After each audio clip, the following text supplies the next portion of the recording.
Hello again, Terence McGuana here. Welcome back to Canon Forever, and today we're going to look at the Barbarians from 1987. Separated from a young age, twin brothers Kuchek and Gore are reunited and go on a magical quest to rescue Canary from the clutches of the evil tyrant Kadar. In the wake of Conan the Barbarian coming out in 1981, starring Arnold Schwarzenegger, there was a whole stream of knockoff movies. Films such as Barbarian Queen, Deathstalker. In the 80s there was always a whole load of them, and I had a nickname for them. I always called them Boobs and Barbarian films. The reason for that is you would always have these oiled up muscle men in these movies, and there was always topless women in them as well. There was always loads of topless women in these films. This film is extremely silly. You can tell straight away that the budget, it's very low budget. It does look as though these people are at a fancy dress party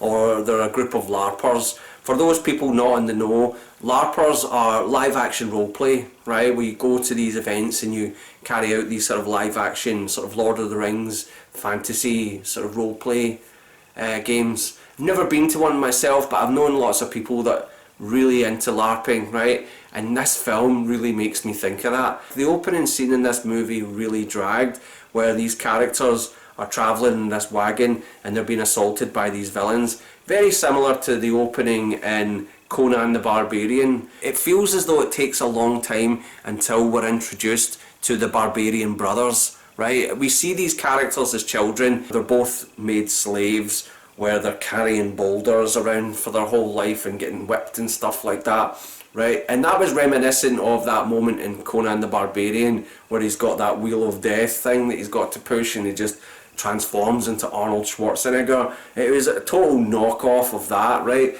Except what I loved about this movie, right? And I'm honestly gonna I'm gonna hold my hand up and say I actually enjoyed the Barbarians, right?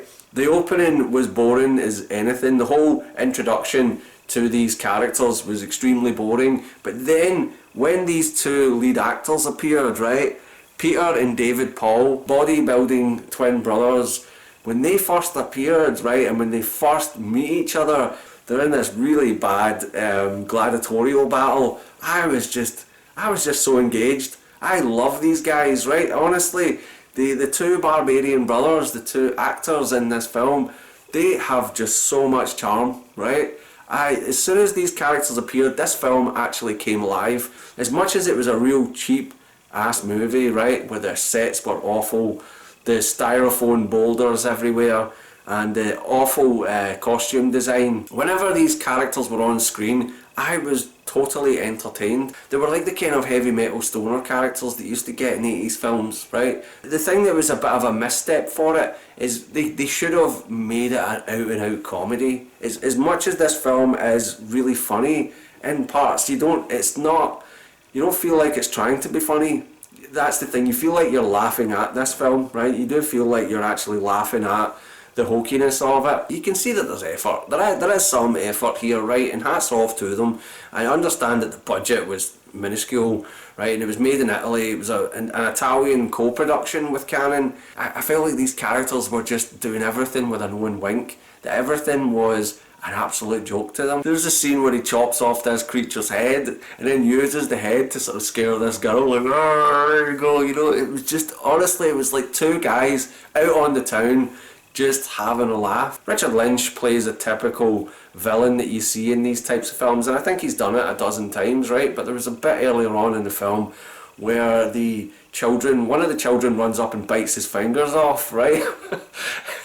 And the way he reacts to his fingers being bit off, it's almost like, not again, you know. It's just, there's absolutely, he really doesn't look like he cares in this film, right? He's just getting paid, he shows up, says a few lines, gets his fingers bitten off, and he's like, who cares, right? And he just has no, it's not that big a deal. It's not a big a deal to have his fingers bitten off, you know.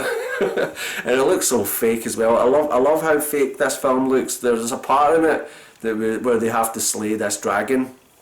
They have to slay this creature, dragon sort of thing, to get this amulet gem. It's just full of cliches, and when they're just stabbing into this thing with their swords, and it almost looks like something out of like Double Dare or Nickelodeon, like sort of thing where they're getting gunged. You know, these two Barbarian brothers, they're fantastic. They just have so much charm to them, even though they just look like they don't even know where they are. They just have this kind of like it's as if they've just been taken off the street and put into a film. Just go, yeah, just pretend you're on a quest, you know? Yeah, watching the Barbarians has made me want to watch some of these guys' other films that they've made. Some of the other sort of, with the Babysitters and Double Trouble, right? Because I really enjoyed being in their company. I thought they were really funny. Thank you so much for watching the video. If you liked this video, hit the like button. If you want to subscribe to the channel, hit the subscription button. I'll be back again very soon with another Canon film. And until that time, cheery bye.